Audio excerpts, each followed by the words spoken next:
विठ्ठल महाराज वागचौर यांच्या गुरुकृपेने माझे वडील कैलासवासी भानुदास महाराज गजे यांच्या पवित्र स्मृती अभिवादन करून संत मंडळी, वारकरी मंडळी, महाराज मंडळी, श्रोते मंडळी सगळ्यांच्या चरणी नतमस्तक होऊन कीर्तनरूपी सेवेला सुरुवात करते. मस्तक हे पायावरी वारकरी संताच्या प्रस्तुत प्राप्त प्रसंगी कीर्तनरूपी सेवेकरता निवडलेला भंग संत सम्राट वैराग्याची मूर्तिवंत पुतळे वारकरी संप्रदायाचे कळस विश्वंदनी श्रीमंत तुकोबारा यांचा 3 चरणाचा मागणीपर प्रकरणातला तुमच्या आमच्या सर्वांच्या परिचयाचा असणारा गोड असा भंग आजच्या या कीर्तनरूपी सेवेकरता निवडला. विठाल विठाल माझ्या वडिलांची मिरासी गा देवा तुझी चरण सेवा पांडुरंगा. तर या अभंगाद्वारे जगद्गुरु तुकोबारे पांडुरंग परमात्म्याकडे मागणं मागतात. संत महात्मे देवाकडे मागणं मागतात. आपल्यालाही भगवंताकडे मागणं मागायचा अधिकार आहे, पण आपल्याला देवाकडे काय मागावं कसं मागावं हे कळत नाही. आपण रात्रंदिवस देवाला नवस करतो, मागण्यांची मोठी यादी देवासमोर तयार करून ठेवतो, परंतु देव आपली एकही मागणी मान्य करत नाही. तरी सुद्धा आपण मूर्खासारखे रात्रंदिवस देवा मला हे दे, देवा मला ते दे मागत असतो. म्हणून महाराज म्हणतात देव संतांना द्यायला तयार आहे. घ्या हा माझा आशीर्वाद भक्ती भावे भाग्याचा. देव संतांना द्यायला तयार असतो, संत देवाकडून घेत नाही. आपण देवाकडे मागतो पण देव आपल्याला देत नाही. याला कारण का? आपली जी मागणी असते ती केवळ फक्त आपल्या कुटुंबाकरता आणि आपल्या संसाराकरता. मला एक उदाहरण लक्षात घ्या. बसणाऱ्यांपैकी एखाद्या माणसाला जर देव प्रसन्न झाला, होणार नाही पण समजा जर झालाच, आणि देवानं विचारलं भक्ता मी तुला प्रसन्न झालो आहे, तुला काय मागायचे ते मागून घे, आपण म्हणणार का देवा माझा सगळा नांदेड जिल्हा सुखाचा राहो, असं म्हणणार का? अजिबात नाही. आपण म्हणू देवा प्रसन्न झाला ना, तुला जेवढे बंगले, जेवढ्या गाड्या, जेवढा पैसा, जेवढं देता येईल ना तेवढं सगळं मला एकट्यालाच दे. वाढावे संतान गृही व्हावे धनधान्य. महाराजांनी म्हटले आपली मागणी केवळ आपल्या संसाराकरता असते, पण संत महात्म्यांची जी मागणी असते ती संपूर्ण जगाच्या कल्याणा संतांच्या विभूती. जगाच्या कल्याणा जगाच्या कल्याणा संतांच्या विभूती. जगाच्या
जगाच्या कल्याणात संतांच्या विभूती देह कष्टविती परोपकारे. म्हणजे संत महात्म्यांची जी मागणी असते ती जगाच्या कल्याणाकरता असते. हा संत आणि माणसातला फरक आहे. म्हणून तुकोबारायांनी सांगितलंय भगवान परमात्म्याकडे इको कमी करा दादा, फक्त गायनाला इको देत चला. इको इको फक्त गायनाला द्या. म्हणून महाराजांनी म्हटले संतांची जी मागणी आणि आपली मागणी याच्यामध्ये खूप मोठा फरक आहे. भगवान परमात्म्याकडे चांगलं मागण्याचा प्रयत्न करा. आपल्याला देवाकडे काय मागावं कसं मागावं हेच कळत नाही. महाराज म्हणतात प्रत्येक माणूस, आपण मंदिरामध्ये गेलो देव आपल्याला दिसला की प्रत्येक माणूस देवाला हात जोडून पहिलं वाक्य एकच म्हणतो का देवा मला सुखी ठेव. पण मंदिरात गेल्यानंतर देवा मला दुःख दे असं अजूनपर्यंत कोणी भगवंताला मागितलंय का? नाथ महाराज भागवतामध्ये वर्णन करतात मज लागी दुःख भावे ऐसा कोणी भविना जीवे न वांछिताही दुःख पावे येणे न स्वभावे स्वतंत्रता. म्हणजे देवा मला दुःख दे असं कोणी म्हणत नाही. प्रत्येक माणूस रात्रंदिवस भगवंताकडे चांगलं मागत असतो, सुख मागत असतो. आणि प्रत्येक माणसाची भगवंताला एकच मागणी, देवा माझं चांगलं कर आणि माझ्या शेजारच्याचं काय म्हटले? वाटोळ कर. बघा, म्हणजे प्रत्येकाच्या तोंडामध्ये एकच शब्द, माझं चांगलं करणं, माझ्या शेजारच्याचं वाटोळ कर. म्हणजे आपण भगवंताकडे हे मागतो, कुठेतरी भगवान परमात्म्याकडे मागताना आपण चुकतोय. महाराज म्हणतात, आपण आज कीर्तनाला जरी आलो ना, कीर्तनाला माणसाचा अर्धा जीव असतो आपल्या चप्पलमध्ये. तुम्ही एवढी माणसं जरी कीर्तनाला आले ना, प्रत्येक जण म्हणतो, बाबा माझी चप्पल पहिली माझ्या मांडीच्या खाली असू दे. म्हणजे महाराज म्हणतात, चप्पलीमध्ये जीव असो. बरं, देवाच्या दर्शनाला जरी गेलो ना, आपण दाराच्या बाहेर चप्पल काढली, आपण म्हणतो, देवा आता माझं लक्ष तुझ्याकडे आहे, पण दर्शन होईपर्यंत तुझं लक्ष जरा माझ्या चप्पलकडे ठेव. म्हणजे मंदिरात गेल्यानंतर सुद्धा आपण त्या ठिकाणी संसार प्रपंच अशाच गोष्टी आपल्या मनामध्ये भरलेल्या असतात. परिणाम महाराज म्हणतात, तुम्हाला मला देवाची प्राप्ती होत नाही, पण संत महात्मे देवाकडे जरी मागतात ना, त्यांच्या मागण्यामध्ये फक्त जगाच्या कल्याणाचा विचार असतो. हा संत आणि माणसातला फरक आहे.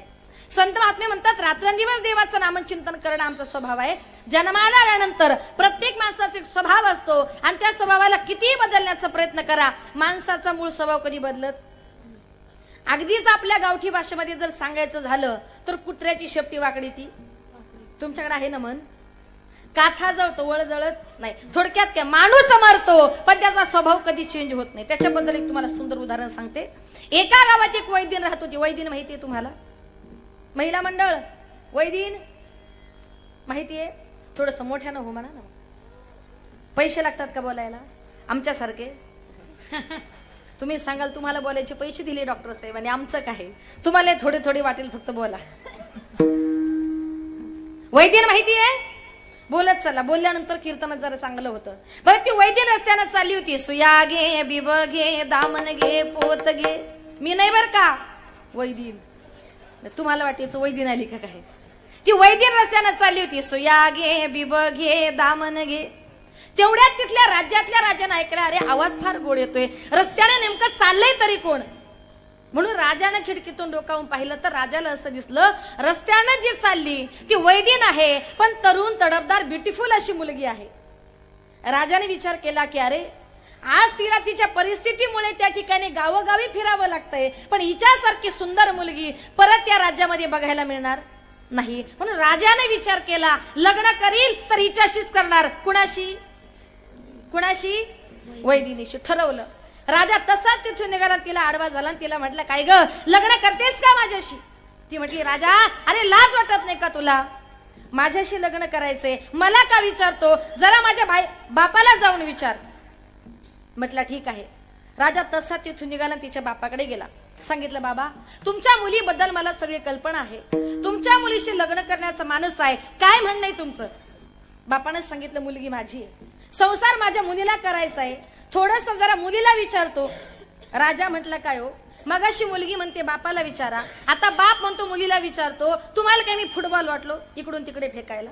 मी राजा आहे, द्यायचा असेल तर हो बोला, नाहीतर सरळ नाही बोला.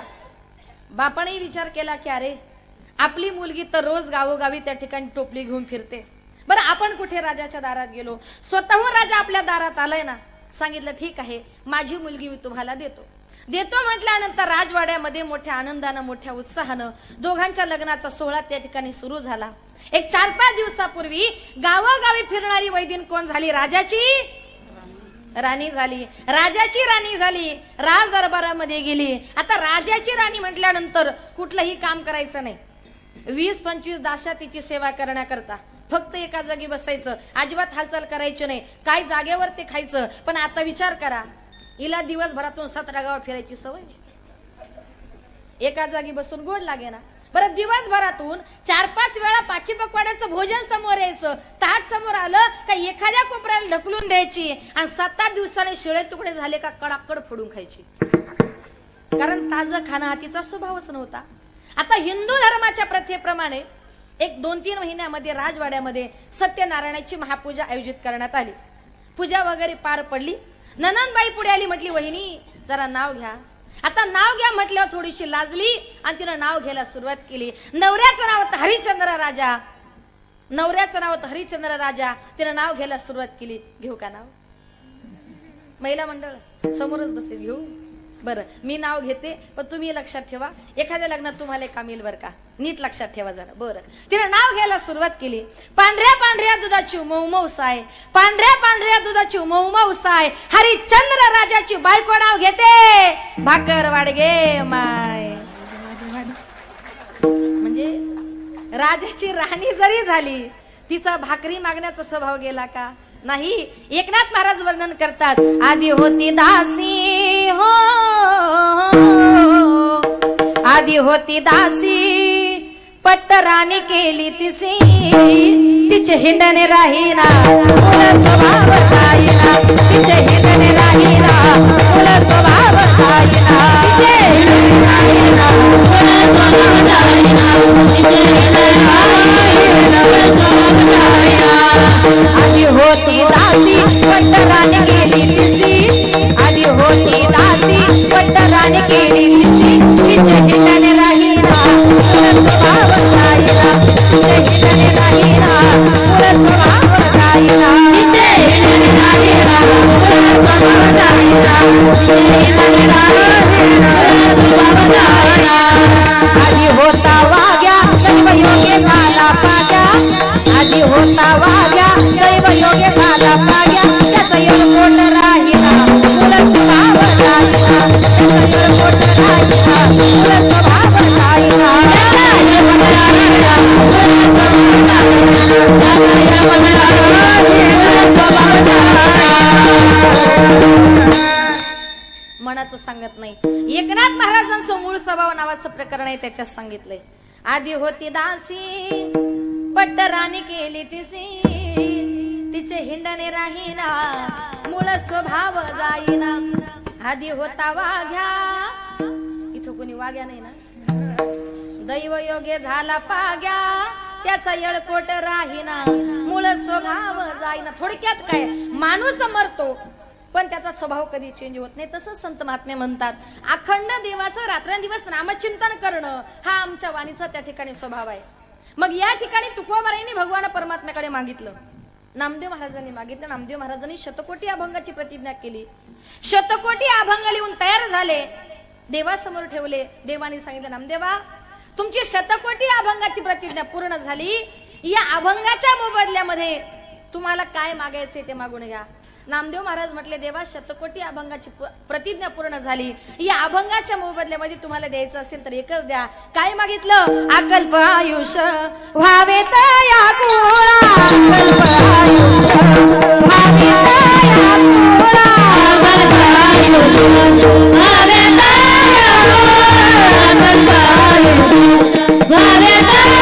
कुळा, अकल्प आयुष्य व्हावे तया कुळा, आयुष्य व्हावे तया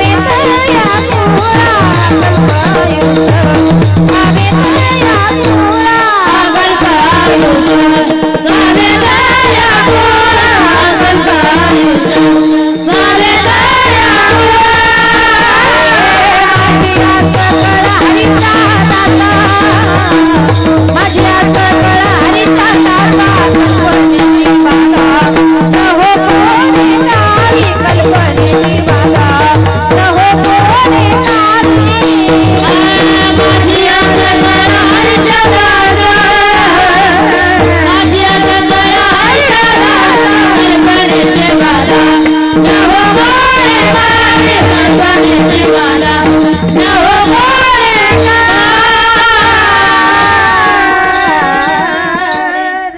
शतकोटी अभंगाच्या मोबदल्यामध्ये स्वतःच्या घराकरता मागितलं नाही, संसाराकरता मागितलं नाही. अकल्पायुष्य व्हावे तया कुळा, माझी या सकाळ हरीच्या दासा देवा, माझ्या हरीच्या दासानं मोठं असं आयुष्य दे आणि ही संत मंडळी सुखी असो.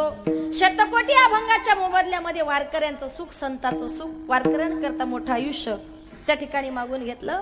संत महात्मे जगाच्या कल्याणाकरता मागतात, पण या अभंग थोडासा विरोधाभास आहे. तुम्ही सांगाल, संत महात्मे जर जगाच्या कल्याणाकरता मागतात तर या अभंगामध्ये आमच्या जगद्गुरु तुकोबारायांनी स्वतःसाठी मागितलं, हक्कानं मागितलं, हट्टानं मागितलं. काय मागितलं? अभंगाचे प्रथम चरण. माझ्या वडिलांचे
वडिलांची मिरासी गा देवा तुझी चरण सेवा पांडुरंगा तुकोबरायांनी पांडुरंगा परमात्म्याकडे काय मागितलं देवा ज्याप्रमाणे माझ्या वडिलांनी माझ्या पूर्वजांनी रात्रंदिवस तुझ्या चरणाची सेवा केली ना इको कमी करा ना अजून कमी करा त्याप्रमाणे मला देखील तुझी चरण सेवा पांडुरंगा आपल्या वडिलांचा वारसा चालवणं याच्यामध्ये खरा धर्म तयार होतो।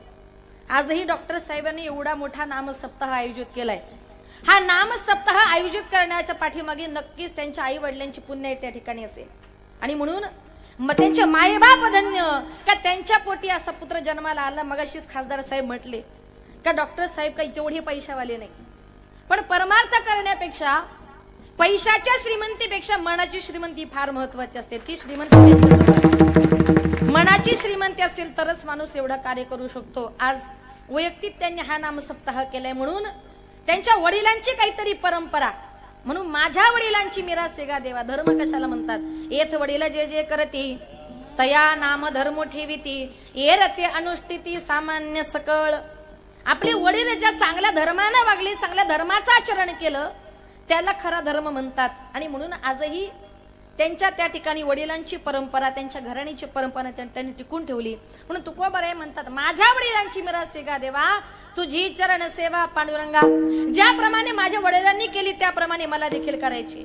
आमच्या संत महात्म्यांनी त्या देवाच्या नावाचा झेंडा त्या विठ्ठलाचं इतकं नामचिंतन केलं का त्या देवाचं नामचिंतन तुम्हाला आम्हाला नाही तर त्या देवाचं नामचिंतन संतांनी कुठपर्यंत नेलं। स्वर्ग मृत्यू पाताळ यांचा मंडप घातला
एखादीच्या अंगात यायचं। संत महात्म्यांनी त्या देवाच्या नावाचा झेंडा स्वर्ग मृत्यू पाताळ यांचा मंडप घातीला नाही का स्वर्ग मृत्यू पाताळ या तीनही लोकांमध्ये त्या देवाच्या नावाचा झेंडा लावला आणि म्हणून महाराज म्हणतात ज्याप्रमाणे संत महात्म्यांनी अखंड रात्रंदिवस देवाचं नामचिंतन केलं तसं आपण देखील भगवान परमात्म्याचं नामचिंतन करायचंय। आपण त्याचं नामचिंतन जर केलं तर देव कुठल्याही रूपाने आपल्या भक्ताला भेटायला यायला तयार असतो। आज जगामध्ये एवढी माणसं आहेत देवाला प्रत्येकाला भेटणं शक्य नाही म्हणून असंही हिंदू धर्मामध्ये म्हण आहे अतिथी देवो भव। दारामध्ये आलेला अतिथी कधी कधी देवाच्याही रूपाने येऊ शकतो। आलेल्या अतिथीला देव मानण्याचा प्रयत्न करा म्हणून महाराजांनी म्हटले भगवंताला ओळखायचंय पण भगवंताला ओळखण्याकरता त्याच्याकरता आपल्याजवळ वर्म माहिती पाहिजे। वर्म जर चुकला तर माणसाला दुःख भोगावं लागतं। वर्म नावाची गोष्ट किती महत्वाची एक सुंदर उदाहरणातून पटवून देते। एक मित्र आपल्या काही मित्रांना म्हटला, बाबांनो आज रात्री 1 वाजता मी तुम्हाला सगळ्यांना पार्टी देणार आहे.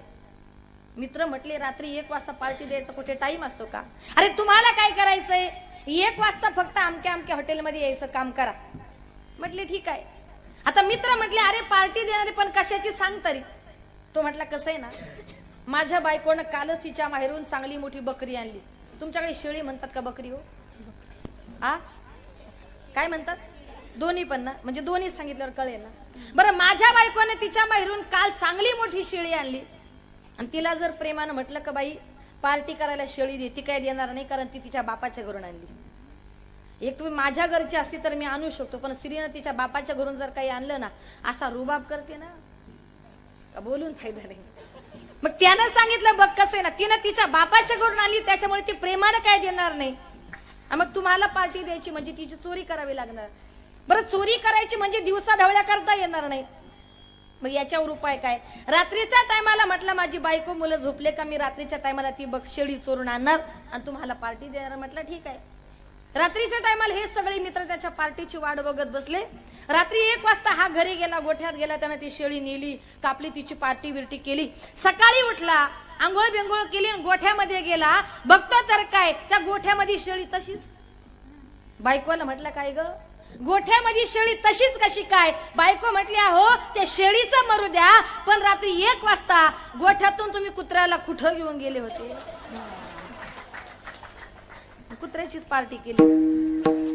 वर्म चुकलं. महाराज म्हणतात, जीवन जगताना एखाद्या गोष्टीचं वर्म जर चुकलं तर त्या ठिकाणी पुन्हा ते चेंज करता येते. तो कोबारे म्हणतात, ऐसीवर मेमज दावी नारायणा अंतरीच्या पुरा प्रगोलनी देवा. असा वर्म सांगा जे वर्म आमच्याकडून कधी चुकता कामा नये. भगवंताला ओळखण्याचं वर्म माहिती पाहिजे. कारण महाराज म्हणतात, देवाचं पहिलं कार्य भक्ता राखे पायापासी दुर्जनासी सहारी. आपल्या भक्ताला पायाजवळ ठेवणं, दुर्जनाचा सहार करणं हे देवाचं पहिलं कार्य आहे. आपण देवाला कितीही विसरण्याचा प्रयत्न करा, पण देव आपल्या भक्ताला कधी विसरत नाही. एक दिवस एक बाबा आषाढी यात्रेच्या निमित्ताने पंढरपूरला निघाले. निघाल्यानंतर त्यानं आपल्या मुलाला सांगितलं, बाळा पंढरपूरच्या आषाढीची वारी आहे, मी जरा 2-4 दिवस पंढरपूरला चाललो, तू काय कर, मी गेल्यानंतर पहाटे 4ला उठून जरा देवपूजा करत जा. मुलानं सांगितलं, बाबा पहाटे 4ला उठणं वगैरे मला काही जमणार नाही आणि मी काय देवपूजा करणार नाही. बाबा म्हटले, बाळा अरे असं नको करू, मी 50 वर्षापासून देवपूजा करतो, पण तू जर 4च दिवस केले नाही तर एवढ्या वर्ष केलेली देवपूजा फुकट जाईल. मुलगा म्हटला, ठीक आहे बाबा, तुम्ही पंढरपूरला जा, मी बरोबर घरी देवपूजा करतो. आता बाप पंढरपूरला निघून गेला. पहाटे 4 वाजता आई उठली. आई म्हटली, बाळा उठ, अरे जरा देवपूजा कर. मुलगा म्हटला, काय गाई, अगं पहाटे 4ची चांगली साखर झोपीची वेळ आणि सारखी कटकट लावली, देवपूजा कर देवपूजा कर. आई म्हटली, बाळा अरे तो देव आहे, त्याला कटकट म्हणू नये. रागाच्या भरात उठला, देव घरात गेला, देवघरातले सगळे देव गोळा केले आणि देवांना घेऊन रागाने डायरेक्ट एका विहिरीवर आंघोळ करण्याकरता गेला. आता मला सांगा, देवपूजा करण्याकरता पाणी किती लागतं? तुम्ही करताना देवपूजा सगळी नक्की किती लागतं? मग पहिला मंडळ किती लागतं? हांडाभर. एवढं कशाला? तांब्याभर लागतं. पण इतका रागाला, रागाच्या भरामध्ये डायरेक्ट विहिरीवर गेला आणि विहिरीवर आंघोळ करता करता याच्या मनात विचार आला. म्हटला, रोज पहाटे 4ला उठायचं, या 10-12 देवांची देवपूजा करायची. मग देवपूजा कशी कमी करावी लागेल, त्यानं काय केलं, त्या 10-12 देवांपैकी 5-6 देव घेतले आणि रागाने विहिरीमध्ये टाकून दिले. बाकीचे देव घेऊन घरी गेला आणि देवासमोर असा रडत बसला. तेवढ्यात आई आली. आई म्हटली, बाळा अरे झाली का देवपूजा, लावलं का देवा लगन? म्हटलं, कशाचं काय आई? आई म्हटली, बाळा अरे तू रडतो का, एवढा नाराज का? म्हटलं, कसं आहे नाही, अगं मगाशी देवान घेऊन विहिरीवर आंघोळ करण्याकरता गेलो, पण आंघोळ करता करता की नाही 5-6 देवांनी विहिरीमध्ये जीवच दिला. आता त्यांना सुतक पडलं, मग गण कुठून लावायचा? आई म्हटली, बाळा अरे देव कधी जीव देतात का, देवानं कधी सुतक पडतं का? असा राग आला. त्या आई उठली, त्याच्या रागाच्या वर त्याचे ताडकन कबाडीत मारली, एवढी जोरात. आता रागाच्या भरात जे थोबाडीत मारली ना, रागाने उठला, डायरेक्ट सकाळी डायरेक्ट आपल्या सासूरवाडीला निघून गेला. सासूबाई दारात उभी होती. जावयाला लांबून पाहिलं, म्हणते, जावई बापू अहो बरं झालं आलात, अहो देवळात तुम्हाला पाठवलं, अहो पंढरीच्या पांडुरंगास तुम्हाला पाठवलं. जावई म्हटला, सासूबाई अहो सकाळी 6 वाजता एवढं कौतुक कशा करता चाललंय, देवानं पाठवलं, पांडुरंगानं पाठवलं. ती म्हटली, कसं नाही जावई बापू, अहो काल तुमचे वडील आमच्या घरी आले, तुमच्या सासऱ्यांना अगदी जबरदस्तीने पंढरपूरला घेऊन गेले.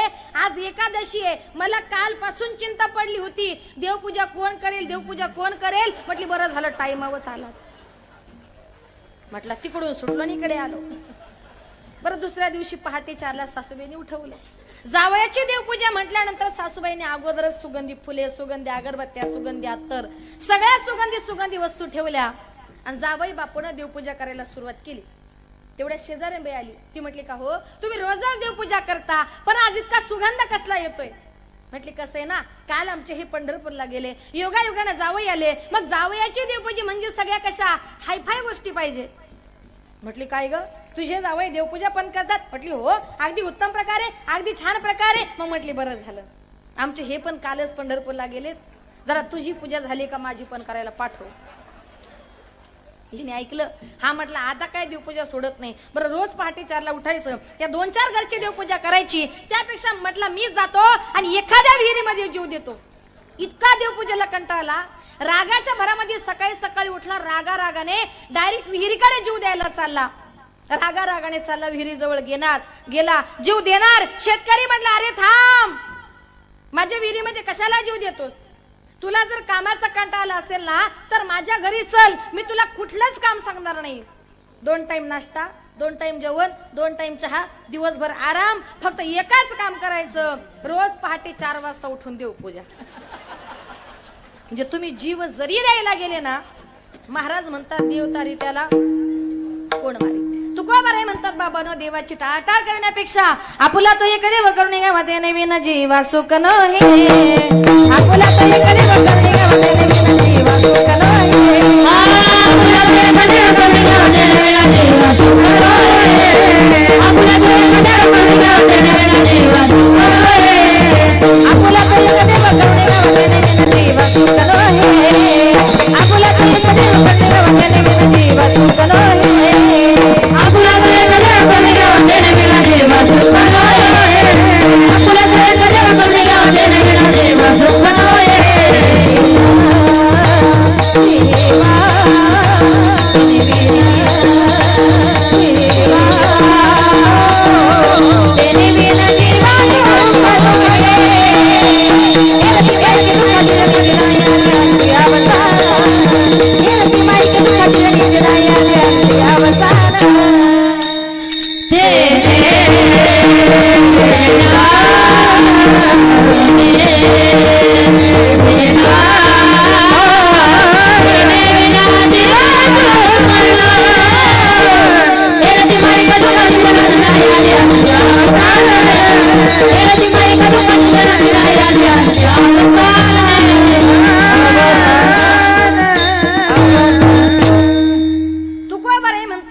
देवाची टाळटाळ करण्यापेक्षा आपुला तो एक देव करुणी घ्यावा, तेने विन जीवा सुख नाही. प्रत्येक माणसाने एक भगवान परमात्मा आपला करा आणि एक परमात्मा आपला केल्याशिवाय तेने विन जीवा सुख नाही. त्याशिवाय या संसारामध्ये माणसाला कुठल्याही प्रकारचं सुख मिळणार नाही. काही लोकांचा असा गैरसमज आहे, एखाद्यानं मोठा बंगला बांधला, मोठी गाडी घेतली, भरपूर पैसा आला की आपण म्हणतो माणूस सुखी झाला. पण माझं एकाच वाक्य लक्षात ठेवा, माणसाकडे जेवढा पैसा जास्त तेवढं माणसाला दुःख जास्त. रामदास स्वामी म्हणतात जगी सर्व सुखी असा कोण आहे, विचारे मना तूच शोधून पाहे. या जगामध्ये कुणी सुखी नाही, पण प्रत्येकाला वाटतं माझ्या शेजारचा फार सुखी, मी फार दुःखी. एका गावात शेजारी 2 घरं होती. त्या 2 घरांची कंडिशन अशी, एका बाईचा नवरा घरामध्ये आला का दोघा नवरा बायकोची सारखी भांडण, त्यांच्यामध्ये शिव्याशिवाय बोलणंच नाही. आणि दुसऱ्या बाईचा नवरा असा होता, तिचा नवरा घरामध्ये आला का त्या घरातून फक्त हसण्याचाच आवाज यायचा. ही बाई म्हणायची कुठून माझ्या नशिबाला पडला, घरात आला की सारखा भांडतो, सारखा शिव्या देतो. पण तिने ठरवलं, आता महाराष्ट्र शासनानं जवळ म्हटली आपल्याला 50% आरक्षण दिले, म्हटली आता इथून पुढे नवऱ्याला घाबरायचं जोरात नाही. म्हटल्या बघा उद्यापासून तुमचं काही खरं नाही. तिने ठरवलं, म्हटली आता घाबरायचं नाही. संध्याकाळी नवरा घरामध्ये आला, त्याला सवयीप्रमाणे भांडायला सुरुवात केली. ती म्हटली का हो घरात आले की सारखे भांडता, सारखे शिव्या देता, तुम्हाला हसताच येत नाही का? जरा शेजारच्या घरात जा आणि तुमच्या मित्राचा हसायचा आदर्श घेऊन या. याने विचार केला की खरंच आम्ही दोघं नवरा बायको सारखे भांडतो, सारखे हसतात, बरं हसण्यासाठी करतात तरी काय, जरा जावं बघावं. त्यांच्या घरात गेला, म्हटला मित्रा, अरे आम्ही दोघं नवरा बायको सारखे भांडतो, तुम्ही दोघे सारखे हसता, बरं हसण्यासाठी करतात तरी काय, आम्हालाही सांगा म्हणजे आम्ही पण हसत जाऊ. म्हटलं तुला ऐकायचंय हाय ते बरं आहे. म्हटलं कसं आहे ना, माझं ना माझ्या बायकोचं भांडण झालं का माझी बायको माझ्या पाठीमागे लगेच लाटणं घेऊन लागते, चपात्या लाटायचं. ती लाटणं घेऊन पाठीमागे लागली का मी जोरात पळतो, मी पळालो ती मला लाटणं फेकून मारते, लागलं का ती हसते आणि हुकलं का म्हटलं मी हसतो. म्हटलं आपलं बरं आहे. म्हटलं तुमची लाटण्याची मारामारी कमीत कमी आमच्या शिव्या तरी, पण कृपया करून महिला मंडळ घरी जाऊन हसण्याकरता लाटण्याची मारामारी करू. प्रत्येकाला असं वाटतं त्यांचा संसार त्यांचा प्रपंच सुखाचा आहे. खरंच सुख कशात आहे, आपुला तो एक देव करुणी घ्यावा, एक भगवान परमात्मा आपला करा.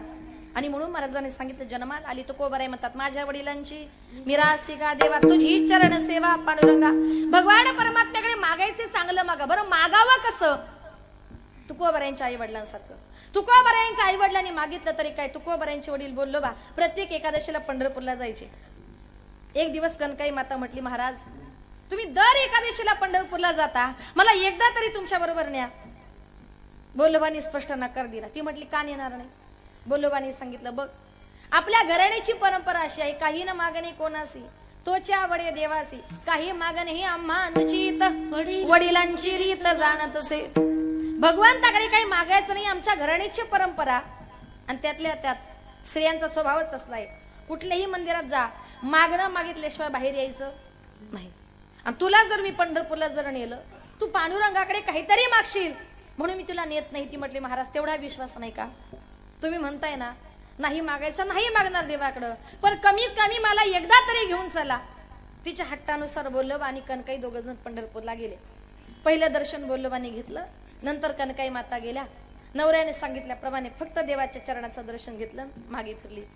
देव म्हटले, माते अगं तुझा चेहरा एवढा उदास का दिसतो?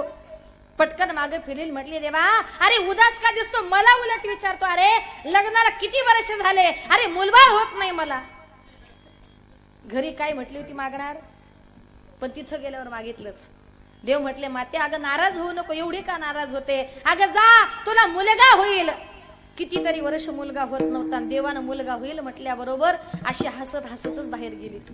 नवऱ्यानं पाहिलं, त्यानं सांगितलं, काय ग तुला घरीच सांगितलं होतं देवाकडे काही मागायचं नाही, इथं आल्यावर का मागितलंस? तिनं सांगितलं, महाराज मी देवाकडे अजिबात मागितलं नाही, मी दर्शन घेतलं, मी निघाले. देवाने मला विचारलं, माते तू एवढी उदास का? मग मी काही मुकी नाही.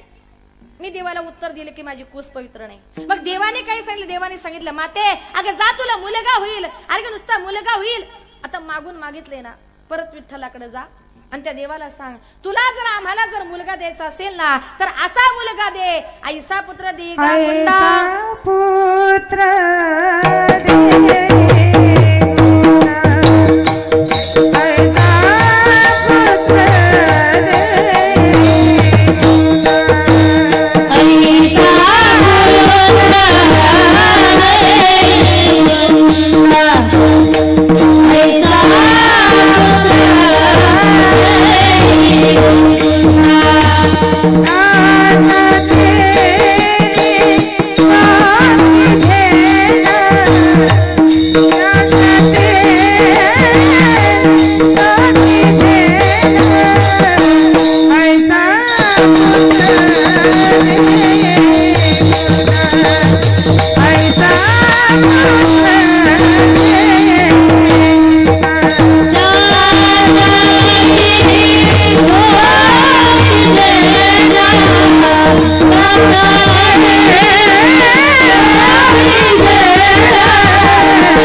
पुत्र दे ऐसा पुत्र दे गा गुंडा त्याचा तिन्ही लोकी झेंडा. गुंडा म्हणजे दरोडी करणारा गुंड नाही बरं का, गुंडा वेगळा आणि गुंड वेगळा. देवा असा पुत्र दे का त्या मुलाचं नाव स्वर्ग मृत्यू पाताळ तीनही लोकांमध्ये असलं पाहिजे. अशी आई बापाने पांडुरंग परमात्म्याकडे मागितली. त्या बोलवान कणकाईच्या पोटी संत तुकोबारे जन्माला आले. म्हणून आई बापांची भगवंताकडे मागणी फार महत्वाची आहे. आपण भगवान परमात्म्याला एकच म्हणतो, देवा लग्नाला किती वर्ष झाले मुलबाळ होत नाही, एखादा तरी मुलगा होऊ दे, काहीतरी होऊ दे, पण होऊ दे. मग आपण त्या ठिकाणी मुलगा चांगला होऊ दे का वाईट होऊ दे सांगत नाही. आपली मुलं जन्माला येतात पण कशी, ऐसा पुत्र देगा गुंडा त्याला बिअर बार मध्ये धुंडा. आपली मुले इथे याला कारण का आई बापाची भगवंताकडे मागली. चांगलं मागा, भगवान परमात्मा तुम्हाला आम्हाला द्यायला तयार आहे. आणि म्हणून महाराजांनी सांगितले पूर्वीचा काळ चांगला होता, पूर्वीच्या काळची माणसं देखील चांगली होती. पूर्वीचा एक काळ असा होता की पूर्वीच्या काळी आपल्या गावात एक वासुदेव यायचा. त्याच्या नामचिंतनानं आपलं गावाचं नाही तर सगळं आभाळ दुमदुमून जायचं. उजळून आलं आभाळ रामाच्या पारी अन गाव जागवित आली वासुदेवाची सारी. गाव जागवित आली वासुदेवाची सारी.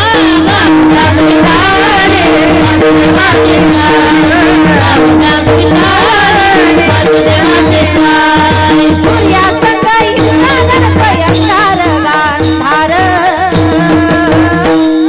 उजेड केला घेतो मननी बेकार गा बेकार. पापाच्या मोर पुण्याई प्रतिया भारी अन गाव जागवित आली वासुदेवाची स्वारी. गाव जागवित आली वासुदेवाची स्वारी.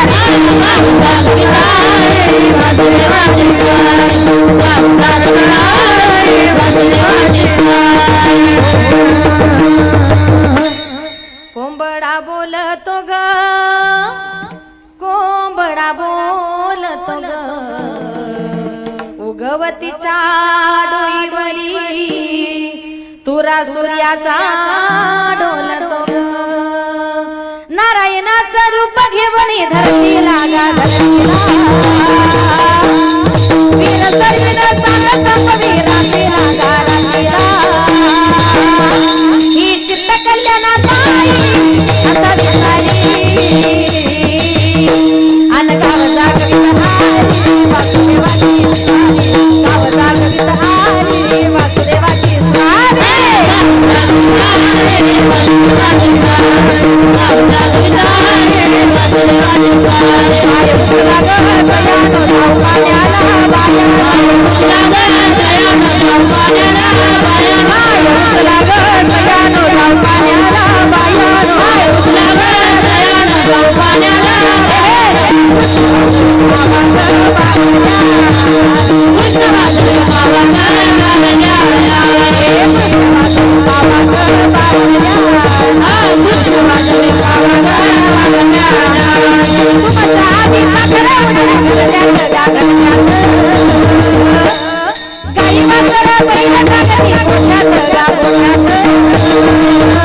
कृष्णाचं रूप हे आला दारी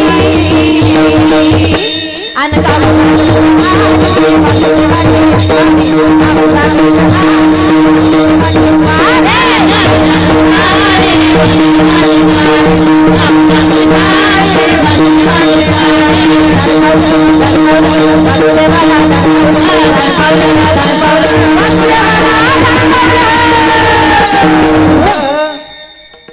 म्हणजे पूर्वीचा काळ फार चांगला होता.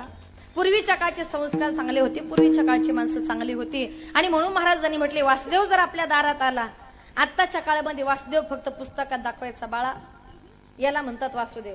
फक्त आळंदी पंढरपूरला जर कुठे जर गेलं तर चंद्रभागेच्या वाळवंटामध्ये नदीच्या किनारी ते वासुदेव बघायला मिळतात. जुना काळ फार वेगळा होता, जुनी माणसं वेगळी होती. म्हणून तुकोबाराय म्हणतात माझ्या वडिलांची मिरासी गा देवा तुझी चरण सेवा पांडुरंगा. तुकोबाराय म्हणतात ज्याप्रमाणे माझ्या आई वडिलांनी माझ्या पूर्वजांनी रात्रंदिवस तुझ्या चरणाची सेवा केली तसं तुकोबाराय म्हणतात मला देखील तुझ्या चरणाची सेवा करायची. बरं चरणाची सेवा केलीच केली तर नवे नवे तुकोबाराय म्हणतात देवा माझ्या पूर्वजांनी तुझे उपवास देखील केले, तुझ्या दाराचं रक्षण देखील केलं.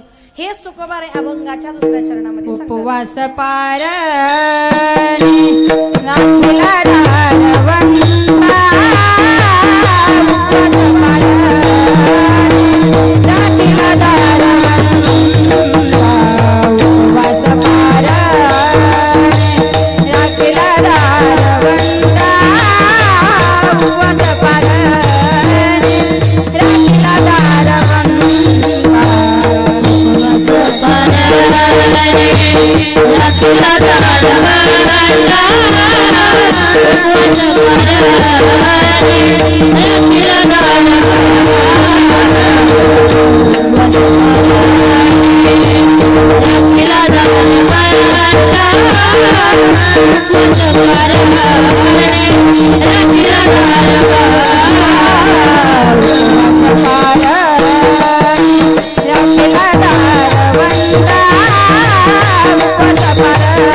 उपवास पारणे राखिला दारवंटा केला भोगवटा आम्हा लागी.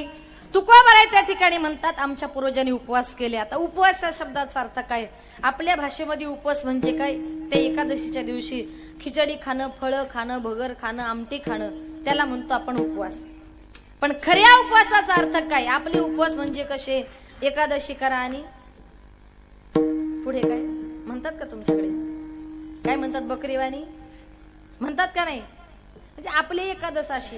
पण संत महात्म्यांनी जे उपवास केले ते उपवास कसे? उपवास पारणे. उपवास या शब्दाचा अर्थ काय? उप म्हणजे परमात्मा, वास म्हणजे सानिध्य.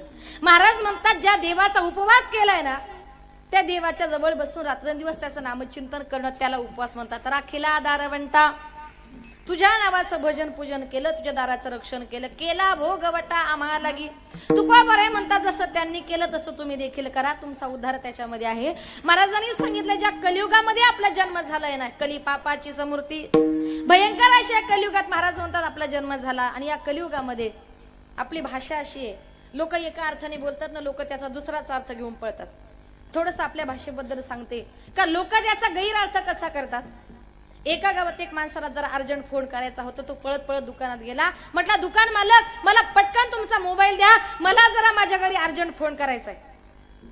दुकान मालकानं सांगितलं हा जो काही मोबाईल आहे हा माझा प्रायव्हेट आहे, समोर एसटीडी आहे तिथं जा आणि तिथून तुला काय फोन करायचंय तो कर. तो गृहस्थ एसटीडी मध्ये गेला, त्याच्या डोक्यात काहीतरी आलं आणि येऊन त्यानं दुकान मालकाच्या 2 तडातड थोबाडीत मारल्या. दुकान मालक म्हटला काय रे, तुझा आणि माझा काही संबंध नाही, मी तुला काही वाईट बोललो नाही, माझ्या तोंडामध्ये मारण्याचं कारण काय? तो म्हटला दुकान मालक माझं काय चुकलं?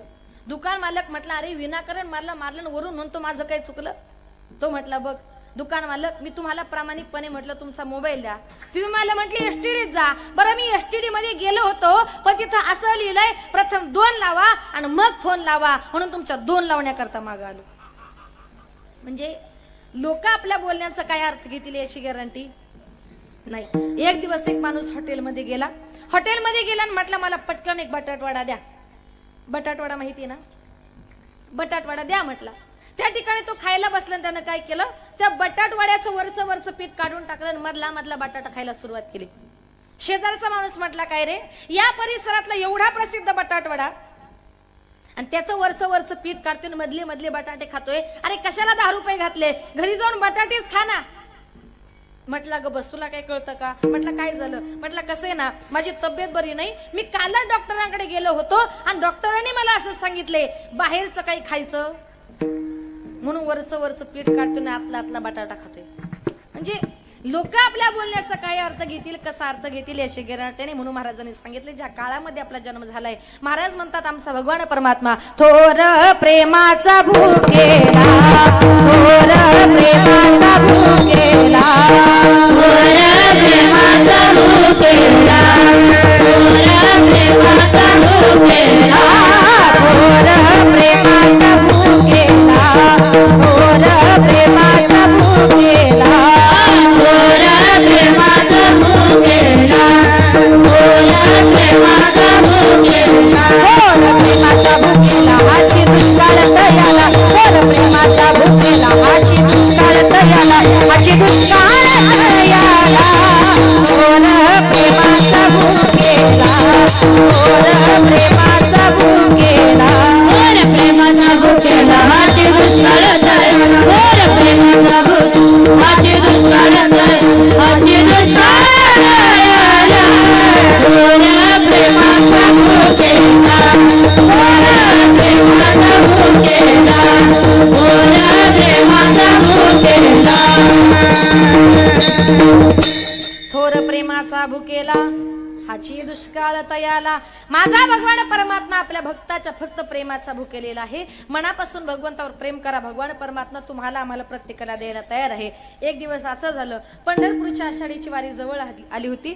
सगळे वारकरी मात्र पंढरपूरला चालले होते. तुकोबारायांच्या अंगात ताप भरला होता, तुकोबारांचं शरीर तापानं फणफणलं होतं. म्हणून तुकोबाराय देहूच्या रस्त्यामध्ये त्या ठिकाणी वारकऱ्यांची वाट बघत बसले होते. मंबाजीबो आले.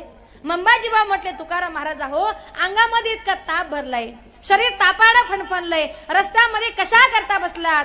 तुकोबारांनी सांगितलं, बाबांनो रस्त्यामध्ये याच्या करता बसलो, कै येती वारकरी वाट पाहतो तोवरी, घालून या दंडवत पुसेन निरोपाची बात.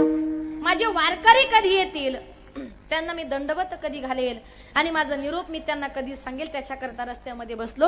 ज्या लोकांचा पंढरपुराची काही संबंध नाही, अशा येणाऱ्या जाणाऱ्या प्रत्येक माणसाला तुकोबाराय विनवायचे, सांगायचे, बाबांनो आलिया गेलिया हाती धाडी निरोप, आलिया गेलिया हाती धाडी निरोप, आलिया गेलिया हाती धाडी निरोप, आलिया गेलिया हाती धाडी निरोप, पंढरपुरी आहे माझा माया बाप, माया बाप, पंढरपुरी आहे माझा माया बाप, माझा माया बाप, येई हो विठ्ठले माझे माऊली, येई हो विठ्ठले माझे माऊली, येई हो विठ्ठले माझे माऊली, येई हो विठ्ठले माझे माऊली.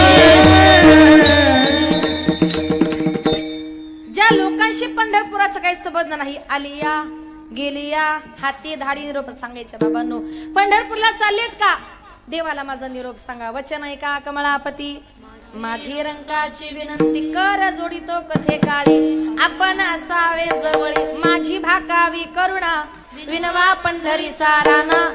बरं, देवाला माझी विनवणी करून सांगा, नुसती विनवणी करून सांगू नका, तर मला आठवा. तो का म्हणे मजा आठवा, मूळ लवकरी पाठवा, मला घेण्याकरता देवाला पाठवून द्या. त्या ठिकाणी वारकरी मुक्काम दर मुक्काम करत करत पुढे चालले. तुकोबाराय शरीराने मात्र होते देहूमध्ये, पण मनाने त्यांचं मन देखील त्या ठिकाणी पंढरपूरच्या वाटेवर होतं. सगळे वारकरी चाललेत, पण तुकोबाराय म्हणतात, वारकरी पंढरपूरला निघून गेले, मी देहूमध्ये आहे ना, माझी अवस्था कशी झाली. जीवना वेगळी मासोळी तैसा तुका तळमळी. तुकोबाराय म्हणतात, पाण्यातून मासा जर बाहेर काढला, पाण्याशिवाय मासा जगू शकतो का? नाही. तसं संत महात्मे म्हणतात आम्ही त्या विठ्ठलाशिवाय जगू शकत नाही. जीवना वेगळी मासोळीन तैसा तुका तळमळी. तुका बरे म्हणतात बाबांनो ती पटत नसेल तर व्यवहारातलं सांगतो. कन्या सासुऱ्यासी जाये, कन्या सासुऱ्यासी जाये, कन्या सासुऱ्यासी जाये, कन्या सासुऱ्यासी जाये. मागे परतोनी पाहे, मागे परतोनी पाहे, मागे परतोनी पाहे, तैसे झाले माझा जीवा, तैसे झाले माझा जीवा. मागे परतोनी पाहे, मागे परतोनी पाहे, मागे परतोनी पाहे, तैसे झाले माझा जीवा, तैसे झाले माझा जीवा. कन्या सासुऱ्यासी जाय, मागे परतोनी पाहे. तुका बरे म्हणतात एखादी नवीन मुलगी लग्न करून चालली, संध्याकाळच्या टायमाला तिचे पाय चालतात सासरकडे, पण मान असते मात्र माहेरकडे. तुको बरे म्हणतात माझी अवस्था तशी झाली. वारकरी जरी पंढरपूरला चाललेत, मी देहाने आहे देहू मध्ये पण मनाने आहे मात्र पंढरपूरच्या वाटेवर. तुको बरे म्हणतात माझी अवस्था झाली. वारकरी पंढरपूरला गेले, चंद्रभागेचं स्नान केलं, बारी लागला, सांगितलं देवा संत तुकोबाराय पंढरपूरला आले नाही, त्यांच्या अंगात ताप भरलाय, त्यांचं शरीर तापाने फणफणलंय आणि त्या ठिकाणी तुकोबाराय काही देहूला पंढरपूरला येऊ शकत नाही. असं वारकऱ्याचं वाक्य ऐकलं बरोबर देव थरथर कापू लागले, देवाच्या अंगातून घाम वाहू लागला. रुक्मिणी माता म्हटली देवा अहो एवढे का घाबरलात, अंगामध्ये ताप भरलाय, शरीर तापाने फणफणले, काय झालं तुम्हाला? देवाने सांगितलं रुक्मिणी अगं आषाढीची यात्रा जवळ आली, सगळे वारकरी पंढरपूरला आलेत पण माझा तुकाराम मात्र पंढरपूरला आला नाही, त्याच्या अंगात ताप भरलाय, मला आत्ताच्या आत्ता देहूला जावं लागेल. रुक्मिणी माता म्हटली देवा वेड्यासारखं काय करता, आज लाखो वारकरी मुक्काम दर मुक्काम करत करत 1 महिनाभरापासून तुमच्या भेटी करता तुमच्या दर्शना करता निघालेत आणि देवा तुम्ही जर मंदिरात नसाल तर यात्रेला अर्थ राहणार नाही. देवा एकादशी होऊ द्या, 1200 होऊ द्या, काला होऊ द्या आणि काला झाला का तुम्ही बिंदास देऊला जा. पण आपल्या भक्ताचं दुःख पाहून देवाचं अंतःकरण तिळतिळ तुटतं. देवाला विटेवरची भूक गोड लागली. देव म्हटले गरुडा इकडे, काय देवा आत्ताच्या आत्ता देऊला जा आणि तुकोबारायांना आपल्या पंखावर बसून आत्ताच्या आत्ता पंढरपुरात घेऊन ये. मनाच्या वेगाने गरुड त्या ठिकाणी देहूच्या आकाशाकडे झेपावला. देहूच्या आकाशात गेल्यानंतर गरुडाच्या पंखाचा आवाज तुकोबारायांना आला. गरुड येतो फडात कारे, नाभी नाभी म्हणे त्वरे. गरुडाच्या पंखाचा आवाज आला. तुकोबारायांनी आकाशाकडे पाहिलं. तुकोबारायांना वाटलं अरे माझ्या पांडुरंगाचं वाहन म्हणजे गरुड आहे. ज्या अर्थी गरुड आला त्या अर्थी माझा देवही आला असेल. तुकोबारायांनी ज्या टायमाला विठ्ठलाचं नामचिंतन मनामध्ये चालू होतं, तुकोबारायांना गरुडावर बसलेले देव त्या ठिकाणी वाचू लागले. तुकोबाराय नाचू लागले, गाऊ लागले. पिवळा पितांबर शेला गगनी झळकला, पिवळा पितांबर शेला गगनी झळकला, पिवळा पितांबर शेला गगनी झळकला, पिवळा पितांबर शेला गगनी झळकला. गरुडावर बैसोनी, गरुडावर बैसोनी माझा कैवारी आला, माझा कैवारी आला. देव विठ्ठले माझे माऊली, निरावरी पडते बरी वाट मी पाहे. गरुडावर बैसोनी,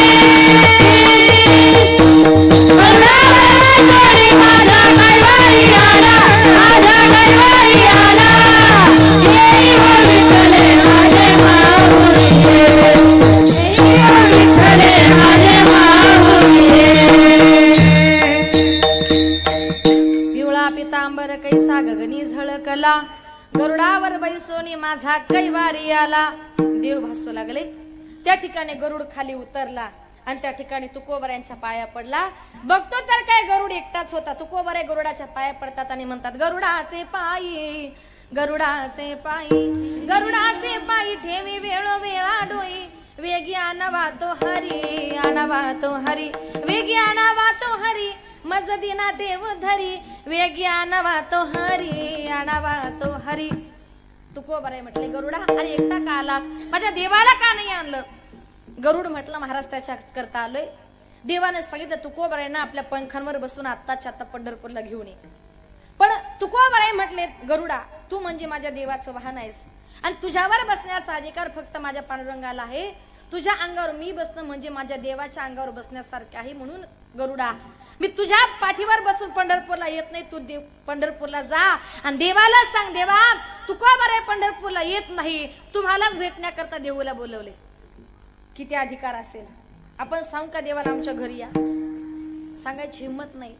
देवाने सांगितलं तुकोबराय म्हटली मी येत नाही, देवाला जाऊन सांग तुम्हालाच बोलवले. गरुड गेला. काय झालं, आले का तुकोबराय? नाही. का तर तुम्हाला भेटण्याकरता त्या ठिकाणी देहूला बोलवले. कशी जरी एकादशी झाली, बारशी झाली, काला झाला आणि काला झाल्याबरोबर संध्याकाळी देव तुकोबरायांच्या समोर देहूला हजर झाले. देव तुकोबरायांच्या समोर उभे राहिले आणि तुकोबरायांनी मात्र मान खाली घातली. देव म्हणतात, तुकोबराया अहो एकदा तरी माझ्या तोंडाकडे बघा. नाही देवा, अहो एकदा तरी बघा. अहो 3 दिवसापासून तुमच्या भेटीची तळमळ मनामध्ये आहे. तुम्हाला ताप आला हे मलाही माहिती आहे, पण आषाढीची यात्रा होती म्हणून आलो नाही. बरं गरुडाला घेण्याकरता पाठवलं, तुम्ही आले नाही. 3 दिवसापासून तुमचा करता मी तळमळते, तुम्हाला भेटायची इच्छा आहे. तुकारामा एकदा तरी माझ्या तोंडाकडे बघा. तुकोबराय म्हटले, नाही देवा, तुमच्या तोंडाकडे बघण्याची आज मला लाज वाटते. म्हटले का?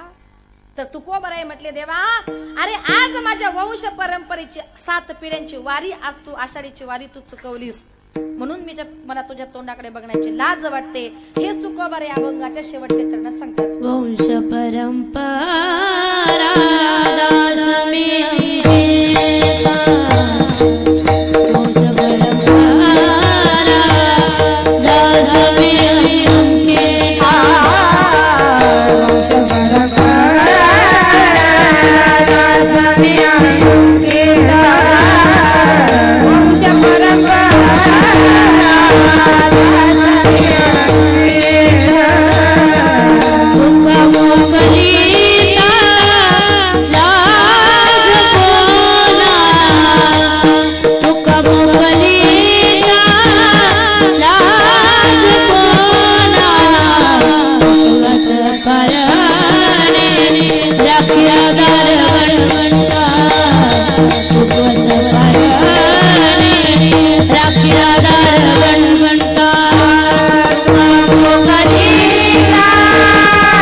वंश परंपरा दास मी अंकिता तुका मो करिता लाज कोणा.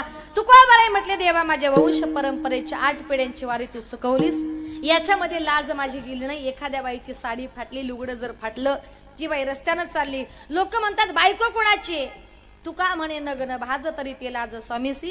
लाज असते तिच्या नवऱ्याला. जसं तुकोबरायांनी वंश परंपरेची पंढरपूरची वारी केली, त्याप्रमाणे आपण देखील वारी केली पाहिजे. आळंदीला जा, पंढरपूरला जा, त्र्यंबकेश्वरला जा, देहूला जा. नवे नवे बऱ्याच लोकांची म्हणजे आपल्या सगळ्यांची. आज जो प्रभू रामचंद्रांचा अवतार म्हणून मानला जातो ते साईबाबा, आणि ज्यांच्या वर्धापन दिनाच्या निमित्ताने हा सप्ताह आहे, म्हणजे त्याची देखील लोक पायवारी करतात.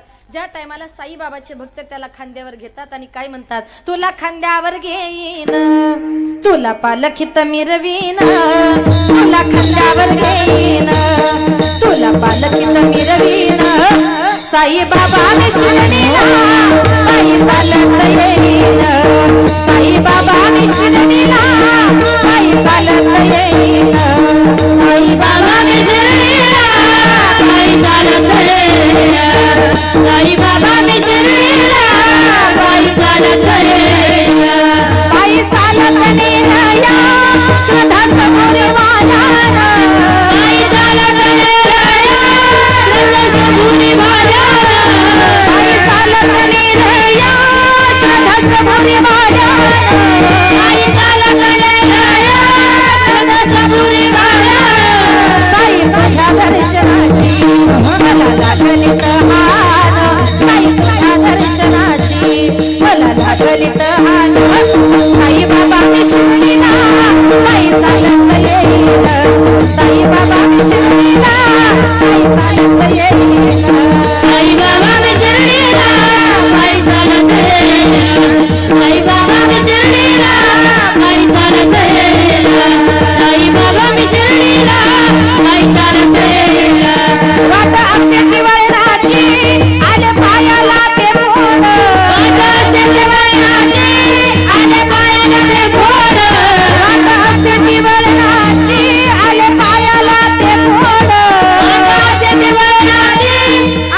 छायेत गोड वाटती रे गोड तुझ्या कृपेच्या छायेत गोड वाटती रे गोड साई बाबा विश्रामीला पायी चालत येईल साई बाबा विश्रामीला पायी चालत येईल साई बाबा विश्रामीला पायी चालत येईल पायी चालत येईल पायी चालत येईल पायी चालत येईल साई बाबा की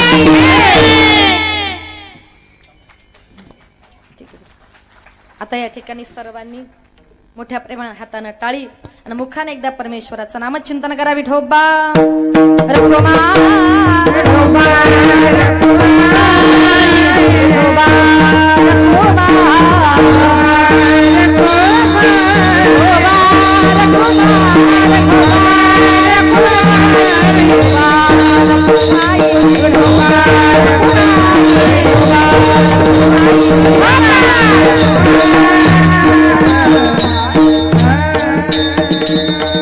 माझ्या वडिलांची मिरासी गा देवा तुझी चरण सेवा पांडुरंगा उपवास पारणे राखीला दारवंटा केला भोगवटा महालागे.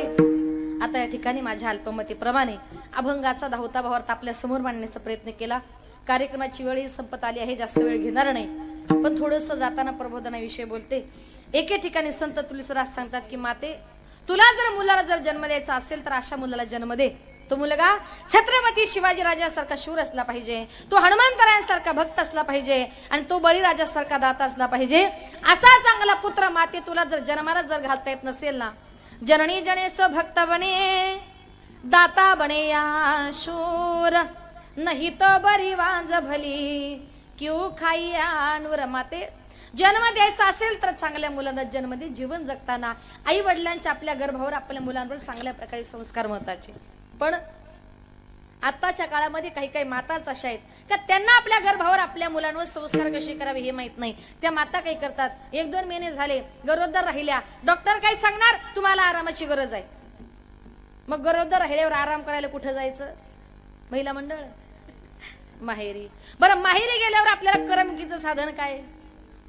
त्या टीव्हीनं वाटोळ केलं ना, काय ठेवलंय का? अहो ती माता गरोदर असते, गरोदरपणे टीव्ही पुढे बसते आणि त्या ठिकाणी काही पिक्चर लावते, काही हिंदी गाणी लावते. ती माता तो टीव्ही बघता बघता झोपते, पण तिच्या पोटातला गर्भ सगळे ते गाणी आणि पिक्चर ऐकत असतो. असे संस्कार जर त्या गर्भावर झाले, एकदा का मुलगा जन्माला आला, वरातीला हळदीला गेला, तो म्हणतो बँडवाल्या अरे बजाव. चूक मुलाची आहे का? आपले आई बाप काय करतात, लहानपण एखादा मुलगा रडायला लागला ना, झोपी लावताना गाणं म्हणतात, वटाना फुटाना शेंगदाणा उडत चालले टनाटना वाटेत भेटला तिळाचा दाना. आपले संस्कार कसे? वटाना फुटाना शेंगदाणा. याचा परिणाम काय होतो? एकदा का आपली मुलं मोठी झाली, मोठ्या मोठ्या पार्ट्यांना बसली का त्यांना दारूच्या बिअरच्या बरोबर वाटाणे फुटाणे शेंगदाणे सगळे काही तुमच्याकडे लागतात ना. याला कारण आई बापाचे संस्कार. चांगले संस्कार करा जेणेकरून आपलीच मुलं आपल्याला म्हातारपणामध्ये सांभाळतील. आताच्या काळामध्ये जोपर्यंत मुलाचं लग्न होत नाही तोपर्यंतच मुलगा सांगतो आई माझी बाप माझा. एकदा का मुलाचं लग्न झालं, कुणीतरी परघरची मुलगी घरात येते, 1-2 महिने घरातलं वातावरण बघते, नंतर हळूच नवऱ्याला सांगते या घरात मला तुमचे आई बाप नको. बायकोच्या सांगण्यावरून आई बापाला घराच्या बाहेर काढतो. एकदा का आई बाप घराच्या बाहेर गेले, बायकोला घेणार, घरात बसणार, काम नाही धंदा नाही, ताट घेतो, रोज बायकोची आरती करतो. जय देव जय देव जय माझी बायको, तुझे सांगशील तेच मी ऐको, जय देव जय देव. तुमच्याकडे आहे का बायकोची आरती? पुरुष मंडळ नाही ना. बरं आली तरी करू नका. एवढ्यावर काय मन समाधान होत नाही, परत ताट घेतो, परत आरती करतो. आग आग बाईले सर्व तुला वाहिले, तू माझी देवी मी तुझा भोप्या. भोप्यान भूपी घरात, आई बाप कुठं घराच्या बाहेर. पण आम्ही सांगत नाही तुम्ही तुमच्या बायकोची आरती करू नका, प्रेम करू नका, अवश्य करा, पण कधी करा. तुमची बायको जर तुमच्या वडिलांची सेवा करत असेल तर तुम्ही तिची सेवा करा, आणि तुमची बायको जर तुमच्या वडिलांची सेवा करत नसेल तर तुम्हाला ही तिची गरज काही भामटी नाही सुद्धा म्हणत नाही. म्हणून या विश्वामध्ये आई बापासारखं श्रेष्ठ दैवत नाही. पूर्वीचा एका जर बघितला, पूर्वीच्या काळी माता रात्रंदिवस कुठलंही काम करताना कामामध्ये काम, काही म्हणा राम राम, दळिता कांडिता जेविता गे बाये, राम वेळो वेळा मी गाऊये. पूर्वीच्या काळी माता रात्रंदिवस काम करताना देवाच्या नावाच्या ओव्या गायच्या. काय म्हणायच्या पूर्वीच्या माता? एकदा मी पुढे बोलते, माझ्या सगळ्या माता भगिनीने पाठीमागे बोलायचे. नंतर पुरुष बोलतील. पण इथे एकच बघायचंय, आवाज कोणाचा, महिलांचा की पुरुषांचा? जरा टाळ्या वाजवा, मोठ्यानं बोला. भाऊ जरा त्यांच्यावर कॅमेरा फिरवा. लगेच नाही हो, म्हणताना टाळ्या वाजवा. फार प्रामाणिक लोक आहेत. महिला मंडळ टाळ्या वाजवा. यांच्यापेक्षा आपला आवाज मोठा आला पाहिजे. तयार? सगळेजणी जेवल्यात ना? बरं, आवाज मोठा काढा. सुंदर माझे जाते ग फिरते बहुते ग. वा. ओव्या गाऊ कौतुके तू ये रे बा विठ्ठला. पाठीमागे. वा. सासू आणि सासरा दिर तो तिसरा. ओव्या गाऊ भ्रतारा तू ये रे बा विठ्ठला. वा. प्रपंच दळण दळीले पिठ म्या भरिले. सासू पुढे ठेविले तू ये रे बा विठ्ठला. सुंदर माझे जाते ग फिरते बहुते ग. ओव्या गाऊ कौतुके तू ये रे बा विठ्ठला. वा वा, खूप गोड आवाज. असं वाटलं सगळं कीर्तन तुम्हालाच म्हणायला सांगायला पाहिजे होतं. आता नंबर तुमचं तुम्हीच बघा किती काढायचा आवाज. टाळ्या वाजवणं, मोठ्यानं बोला. बाळ सगुण गुणाचे तान्हे ग बाळ दिसतय गोजिरवाने. वा. काय सांगता ग राणे ग गोकुळच्या नारी. श्रीरंग माझा वेडा ग त्याला नाही दुसरा जोडा. वा. तुम्ही याची संगत सोडा ग गोकुळच्या नारी. अग तुम्ही यांची संगत सोडा ग वाजेगावच्या नारी. अहो म्हणा. अरे तरी म्हटले अहो कशाला धरले व आवाज नाही काय. असं बरं का, पण खूप छान आवाज आला. ते बाबा तसं पण म्हटले. असं पूर्वीच्या काळी असे संस्कार होते. परिणाम पूर्वीच्या काळी मुलं चांगली होती. ज्ञानोबाराय, तुकोबाराय, संत जनाबाई, संत मीराबाई यांच्यासारखी संत मंडळी, राज्य मंडळी जन्माला आली. याला कारण का? त्यांच्या आई वडिलांचे संस्कार. चांगले संस्कार करा जेणेकरून आपली मुलं वाईट व्यसनांच्या आहारी जाणार नाही. वाईट व्यसन म्हणजे कशाचं? दारू पिणं, बियर पिणं, गुटखा खाणं, अशा अनेक प्रकारच्या वाईट व्यसन आहेत. वाईट व्यसनांच्या आहारी जाऊ नका. ज्या दिवशी माणसानं दारू पिली, बियर पिली, जुगार खेळला, त्या दिवशी त्या माणसाचा प्रपंच संपला. दारुड्या माणसाचा प्रपंच आयुष्यात आणि भविष्यात कधी चांगला होत नाही. बरं, दारुडे लोक दारू पिल्यावर घरामध्ये शांत बसतात का? प्रामाणिकपणे. एक दिवस एक दारुडा घरी दारू पिऊन आला आणि बायकोला म्हटलं, अगं जर मी या देशाचा पंतप्रधान झालो असतो ना, 2 दिवसात देशाचा काय पलट केला असता. बायको म्हटली, अहो तुम्ही देशाला बदलाल ही गोष्ट खरी आहे. पहिली पायातली चप्पल बदला आणि मग देशाला बदला. कारण सकाळपासून एक तुमची एक माझीच घालून फिरताय. असे देश नेहमी काही कामाचे नाही. म्हणून तुम्हाला एक खरंच सांगते, काही दारुडे लोक बरं दारू पिल्यानंतर असे का वागतात बरं का? त्याच्या पाठीमाग खूप मोठं कारण. एक सुंदर उदाहरण राहून सांगते. एका जंगलामध्ये एका झाडाखाली एक पोपट, एक वाघ आणि एक डुक्कर 3 जण मित्र राहत होते. पहिला, दुसरा, तिसरं, डुक्कर, चौथं. बरं 3 जण मित्र राहत होते. जंगलामध्ये सोसाट्याचा वारा आला. वारा आल्यानंतर ते झाड खाली पडलं. झाड खाली पडल्यामुळे झाडावरचा पोपट खाली पडला आणि तो मरण पावला. वाघानं पाहिलं की अरे ते आश्रयाचं झाड पडलं, त्याच्यावरचा पोपट मरण पावला. त्या पोपटाचा शोक करून करून तो वाघ सुद्धा तिथंच मेला. पोपट मेला, वाघ मेला.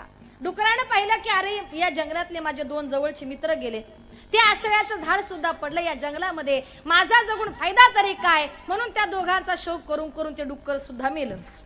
पोपट मेला, वाघ मेला, डुक्कर मेलं. हे 3 जण ज्या ठिकाणी मेले ना, त्या ठिकाणी एक झाड तयार झालं आणि त्या झाडाचं नाव आहे मोहाचं झाड. मोहाच्या झाडापासून काय तयार होते? चांगली माहिती हो, दारू. बरं दारू पिली कोणी? माणसानं. ज्या टायमाला माणूस दारू पितो, दारू पिली का तो प्रथमतः काही क्षणातच असा पोपटासारखा जरा मिठू मिठू बोलायला सुरुवात करतो. अजून जास्त चढली का तो गावामध्ये गल्लीमध्ये वाघासारखा डरकाळा फोडायला सुरुवात करतो आणि अजून जास्त चढली का तो डुकरासारखा कुठेही रस्त्यावर गटारीमध्ये लोळत. तुम्हाला पटलं वाटतं टाळ्या वाजवल्या म्हणजे हे लोक दारू पिल्यावर असं का वागतात? याच्या पाठीमागे हे कारण आहे. दारू पिऊ नका, व्यसनमुक्त जीवन जगण्याचा माणसाने प्रयत्न करा. कारण आताच्या काळामध्ये जी तरुण मुलं दारू पितील त्यांना कुणी आपल्या मुली देणार नाही. नवरा जर दारू पित असेल तर प्रत्येक बाई आपल्या कपाळाच्या कुंका करता भगवंताला नवस करते, देवाला म्हणते, देवा अरे कपाळाचं कुंकू माझ्या जन्माला जाऊ दे, जन्माला जाऊ दे, आयुष्याचा जोडीदार व्यसनमुक्त होऊ दे, आयुष्याचा जोडीदार व्यसनमुक्त होऊ दे. माझ्या माहेरी ग श्रीमंतीचा थाट, श्रीमंतीचा थाट, दारुनया केली माझ्या संसाराची वाट, दारुनया केली माझ्या संसाराची वाट. माझ्या माहेरी ग वाटे मला भूषण, वाटे मला भूषण, दारुड्या घरी दिल मला देव कोणा दूषण, दारुड्या घरी दिल मला देव कोणा दूषण. सासर माहेर कुठच जुळना, कसच जुळना, दिल मला इथं कस माझच कळना, दिल मला इथं कस माझच कळना. अशा प्रकारे नवरा जर दारू पित असेल तर ती बाई आपल्या कपाळाच्या कुंका करता भगवंताला नवस करते. इथं बसलेल्या तमाम सगळ्या श्रोत्यांना एकच विनंती असेल, कृपया करून व्यसनमुक्त घरात आपल्या मुली देत चला. आपण म्हणतो या देशात दारूबंदी व्हायला पाहिजे. चुकून जर एखाद्या आई बापाने आपली मुलगी दारू पिणाऱ्या जर मुलाला जर दिली, आयुष्यभर त्या आई बापाला त्या मुलीच्या किराणा सामानापासून ते सगळा प्रपंच करावा लागतो. अशी वाईट वेळ जर आपल्या मुलीवर येऊ द्यायची नसेल, एखाद्या गरीबाला काबाड कष्ट करणाऱ्या मुलाला मुलगी द्या, पण दारू पिणाऱ्या मुलाला आपली मुलगी देऊ नका. आपण म्हणतो या देशात दारूबंदी व्हायला पाहिजे, पण आई बापांनी जर आपल्या मुली दारुड्या घरात जर दिल्या नाही, दारूची दुकान बंद व्हायला वेळ लागणार नाही. जे वाईट आहे ते सोडा, व्यसनमुक्त जीवन जगा, भ्रूण हत्या टाळा, आई बापाची सेवा करा. सांगण्यासारखं खूप आहे पण वेळ कमी आहे. आणि म्हणून अजून 15 मिनिटं घ्यायचे. तुम्ही काय पैसे वाढून देणार आहे काय? तुम्हाला माहिती नाही ओव्हर ड्युटी केल्यावर जरा एक्स्ट्रा चार्ज मिळत असेल तर करते. डॉक्टर साहेब पुढे गेले, ते काही बोलतच नाही ना, गरीब माणसं आहे का? बरं बरं. असं व्यसनमुक्त जीवन जगा. व्यसनमुक्त जीवन जगत असताना या ठिकाणी माहिती म्हणते काही काळजी करू नका तुम्ही. हा पोवाडा आहे म्हणणार आहे, तुम्ही काहीच काळजी करू नका. व्यसनमुक्त जीवन जगत असताना भ्रूण हत्या टाळा, आई बापाची सेवा करा. कारण ज्या टायमाला एखाद्या मुलीचा गर्भ जर पोटात असेल, आताच्या काळामध्ये लोक इतके त्या ठिकाणी असुशिक्षित झालेत का? सुशिक्षितपणा कशाला म्हणतात? ज्याला मुलगी काय मुलगा काय समान म्हणतात ना, त्याला खरी सुशिक्षित फॅमिली म्हणतात. पण मुलीचा गर्भ पोटात असेल, घरातली सांगतात मुलगी आम्हाला नको. मुलीचं नाव काढलं की त्यांच्या अंगाला काटा येतो. पण तुम्हाला सांगते, ज्या दिवशी तुमच्या घरामध्ये मुलगी जन्माला आली ना, त्या दिवशी तुमच्या घरात लक्ष्मी आली असं समजा. त्या लक्ष्मीला तुम्ही जन्माला यायच्या अगोदरच जर मारलं, हातामध्ये आयुष्यात परत कधी लक्ष्मी येणार नाही. असं म्हणतात, ज्या घरामध्ये स्त्रियांचा नेहमी आदर सत्कार सन्मान केला जातो, त्या घरामध्ये लक्ष्मीची कधीच कमी पडत नाही. आणि ज्या घरामध्ये स्त्रियांचा नेहमी अपमान केला जातो, त्या घरात लक्ष्मी कधी नांदत नाही. म्हणून त्या ठिकाणी लक्ष्मीचा आदर करायला शिका. चिमुकलीचा गर्भ पोटात असो, घरातले लोक म्हणतात मुलगी नको. त्या मुलीला कळतं की माझ्या घरातले लोक मला मारण्याचा निर्णय घेतायत. चिमुकली आपल्या गर्भातून आपल्या आईची विनंती करते, सांगते आई मला मारू नको ग. ती गर्भातून आपल्या आईला काय म्हणते, आई 9 महिने 9 दिवसाण मला जग बघण्याची घाई, 9 महिने 9 दिवसाण मला जग बघण्याची घाई, वंशाच्या दिव्या पायी नको पण ती विझवू आई, वंशाच्या दिव्या पायी नको पण ती विझवू आई. उद्या तुझ्या गर्भाची चाचणी होणार ग, उद्या तुझ्या गर्भाची चाचणी होणार ग. मुलगी आहे म्हणून सारे नाक मुरडणार ग, मुलगी आहे म्हणून सारे नाक मुरडणार ग माझ्या चिमुकल्या कानाना तुझी कुजबुज ऐकू येई माझ्या चिमुकल्या कानाना तुझी कुजबुज ऐकू येई वंशाच्या दिव्या पायी नको पणती विझवू आई वंशाच्या दिव्या पायी नको पणती विझवू आई अविचाराने तू नको करू घात ग अविचाराने तू नको करू घात ग जन्मभर ठेवीन आई मी तुला सुखात ग जन्मभर ठेवीन आई मी तुला सुखात ग तुच माझं नशीब ग तुच माझी पुण्याई तुच माझं नशीब ग तुच माझी पुण्याई वंशाच्या दिव्या पायी नको पणती विझवू आई वंशाच्या दिव्या पायी नको पणती विझवू आई वंशाच्या दिव्या पायी नको पणती विझवू आई. म्हणजे अशा प्रकारे जीवन जगताना जेवढे मुलं महत्वाचे तेवढ्या मुली देखील महत्वाच्या म्हणून तुम्हाला सांगते ज्या माणसाला शेवटपर्यंत आयुष्य जर चांगलं जगायचं असेल तर एक तरी मुलगी तुम्हाला असली पाहिजे. शेवटी रडण्याकरता त्या ठिकाणी मुलाला मात्र रडता येत नाही. सासू सुनेचं भांडण हो ते दृष्टांत होता. कोणी दिली चिठ्ठी आ तुम्हीच दिली का लवकर सांगायला पाहिजे. कीर्तन संपलं आता बाबा आता कसं काय सांगायचं.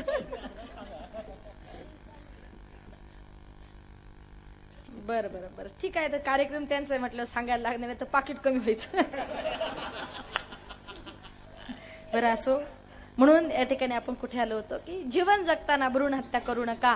मुली फार महत्वाच्या आहे जीवन जगताना. मुलं जेवढी महत्वाची तेवढ्या मुली देखील महत्वाच्या. आणि शेवटी जाताना एक सांगेल मला वाटतं त्यांनी काहीतरी युट्यूबला वगैरे ऐकलं असेल का मी नेहमी सांगत असते का जीवन जगताना माणसानं जीवन असं जगलं पाहिजे का दुसऱ्याविषयी माणसाच्या मनामध्ये वाईट कधी नसावं.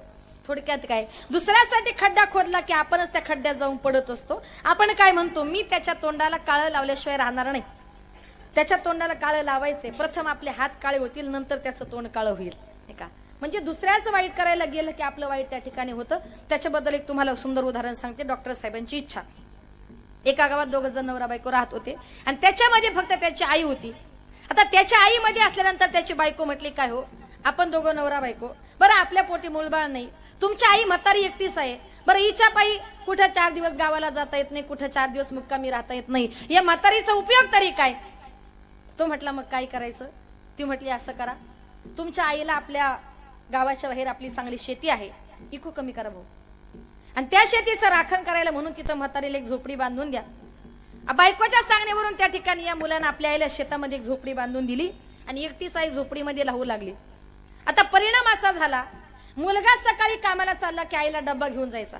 संध्याकाळी आला की आईला परत डब्बा द्यायचा. ही सांगते का हो तुम्हाला किती त्रास दिवसभर ऑफिसचं काम सकाळी डब्बा द्या संध्याकाळी डब्बा द्या. मग तो म्हटला काय ग तुला माझ्या आई घरामध्ये नको बरं तिकडे शेतातही नको अगं मी करायचं तरी काय. ती म्हटली बघा तुम्हाला सांगते पटलं तर घ्या तर सोडून द्या. म्हटला काय. ती म्हटली बघा तुमच्या आता जवळजवळ 80-90 वर्षाची म्हातारी झाली हिचा काही आपल्याला उपयोग होत नाही. आपण असं करू एकदाची म्हातारी मारायची. अगं म्हातारी मारायची सोपी गोष्ट आहे का. म्हटलं ती म्हटली तुम्ही काय काळजी करू नका म्हातारी मारायची ती माझ्या डोक्यानं तुमच्या डोक्यानं नाही. तो म्हटला कशी मारायची अगं तुरुंगात जावं लागेल. तो म्हटला तुरुंगात बिरुंगात जाण्याची गरज नाही. ती म्हटली काहीच काळजी करू नका. मग कशी मारायची म्हटलं. ती म्हटली बघा तुमची आई जंगलामध्ये झोपडीमध्ये एकटीच राहते. रात्रीच्या टायमाला सगळ्या गावातले लोक झोपले म्हातारी झोपली काही क्रॉकवेलचा ड्रम घेऊन जा झोपडीवर होता आग लावा रात्रीतून म्हातारी मरून जाणार कोणाला कळणार रे नाही. आता बायकोच्या सांगण्यानुसार रात्री 12 वाजता एक रॉकेलचा ड्रम घेतला म्हातारीच्या झोपडीकडे गेला. पण योगायोग कशाला म्हणतात नेमकं दुसऱ्या शेजाऱ्याच्या शेतामध्ये गावातल्या गायी आल्यामुळे त्या हकलण्याकरता म्हातारी शेतावर गेली आणि तेवढ्यात मुलगा झोपडीजवळ गेला आणि त्यानं त्या ठिकाणी त्या आईनं पाहिलं का माझ्या मुलानं झोपडीवर रॉकेल वाचून मारण्याचा प्रयत्न केला. पण असं म्हणतात ना देवतारी त्याला कोण मारी. म्हातारीने विचार केला की अरे ज्या अर्थी मुलानं मला जाळून मारण्याचा प्रयत्न केला त्या अर्थी हे कारस्थान माझ्या मुलाचं नाही तर माझ्या सुनेचं असणार. म्हातारी फार हुशार होती. म्हटली सुनबाई अगं मला मारायला बघते ना, आता अगोदर तू मरते का मी मरते हेच मी बघते. म्हातारी एवढी हुशार. 15 दिवस गावातल्या कुठल्याही माणसाला दिसली नाही. इकडे मुलांना आई गेली म्हणून सगळ्या नातेवाईकांना फोन केले. सगळे नातेवाईक गोळा झाले. म्हातारीचा 10वा केला, 12वा केला, 13वा केला, 14वा केला. सगळे विधी त्या ठिकाणी पार पाडले. कीर्तन, भजन, प्रवचन, लाडू, जिलेबीच्या पंक्ती सगळं काही 2-4 लाख रुपये खर्च केला. आणि 15व्या दिवशी म्हणत्या हो तुमची म्हातारी गेली म्हणजे माझ्या जीवनातली कायमची कटकटच निघून गेली. आता गंमत अशी झाली, म्हातारी ज्या जंगलामध्ये एका झाडावर रोज राहायची आणि 15व्या दिवशी नेमके काय त्या गावात चोरी झाली. चोरांनी गावातून 4-5 लाख रुपये जमा केले आणि रात्रीच्या टायमाला मोजायला नेमके म्हातारीच्या झाडाखाली जाऊन बसले.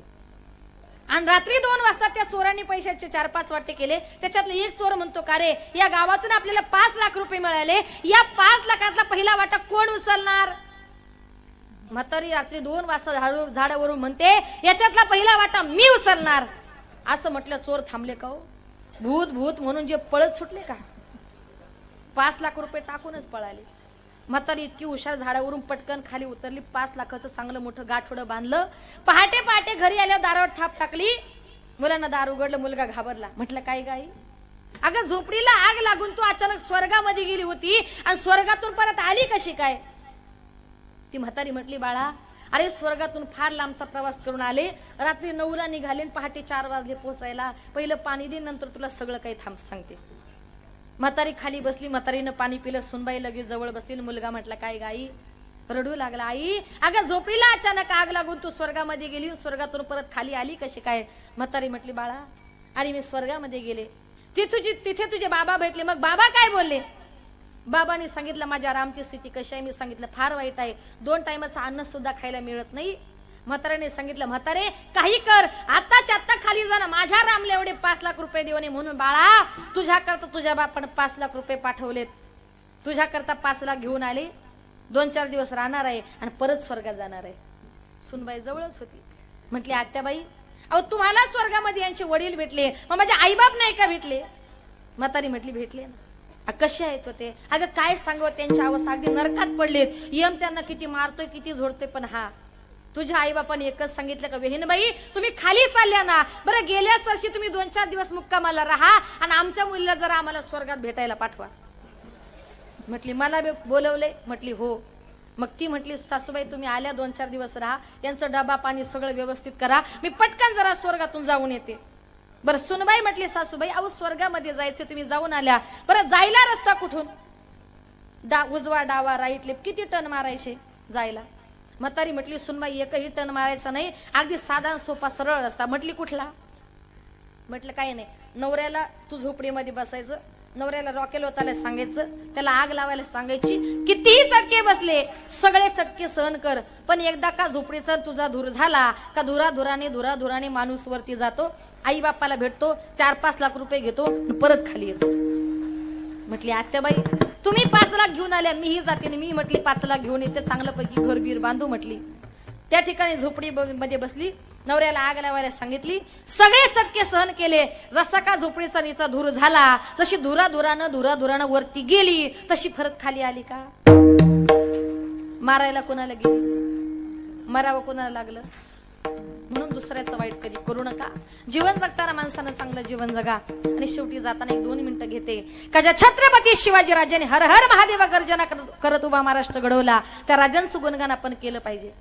एका माणसाने मला प्रश्न विचारला, ताई तुम्ही राजे राजे म्हणता, तुमचे राजे नेमके होते तरी कोण? देव होते का? तर ऐका, आमचे राजे नेमके होते तरी कोण?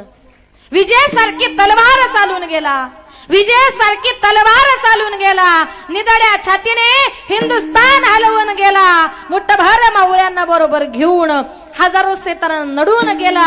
आणि स्वर्गामध्ये गेल्यानंतर 33 कोटी देवांनी ज्याला वाकून मुजरा करावा ना, असा एकाच मर्द मराठा माझा शिवबा होऊन गेला, शिवबा होऊन गेला, शिवबा होऊन गेला.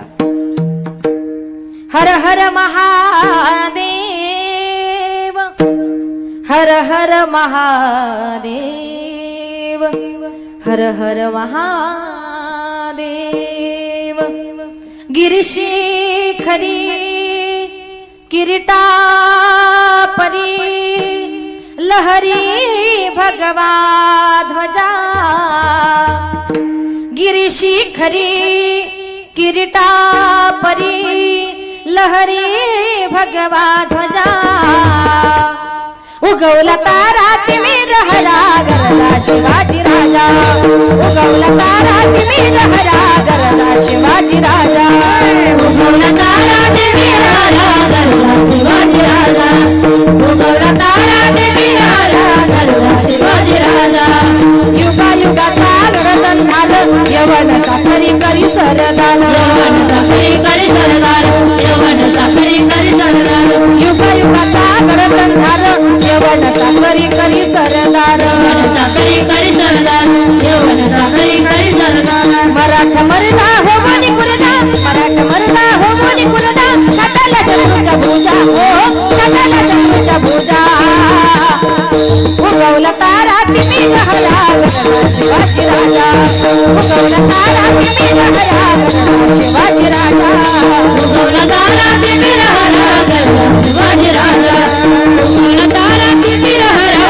गरजा शिवाजी राजा तळपे हाती नंगी तलवार कोवणे राणा कृष्णेवर स्वार कोवणे राणा कृष्णेवर स्वार कोवणे राणा कृष्णेवर स्वार तळपे हाती नंगी तलवार कोवणे राणा कृष्णेवर स्वार कोवणे राणा कृष्णेवर स्वार कोवणे राणा कृष्णेवर स्वार हर हर करी तरी कपारी हर हर करी तरी कपारी उधाळ्या राजाच्या फौजा हो उधाळ्या राजाच्या फौजा उगवला तारा तिमिर हरा गरजा शिवाजी राजा उगवला तारा तिमिर हरा गरजा शिवाजी राजा उगवला तारा तिमिर हरा गरजा शिवाजी राजा उगवला तारा तिमिर हरा गरजा शिवाजी राजा भवानी आईचा कृपा वरद भवानी आईचा कृपा वरद निर्दयी खानाचा करू निवद खानाचा करू निवद निर्दयी खानाचा करू निवद भवानी आईचा कृपा वरद भवानी आईचा कृपा वरद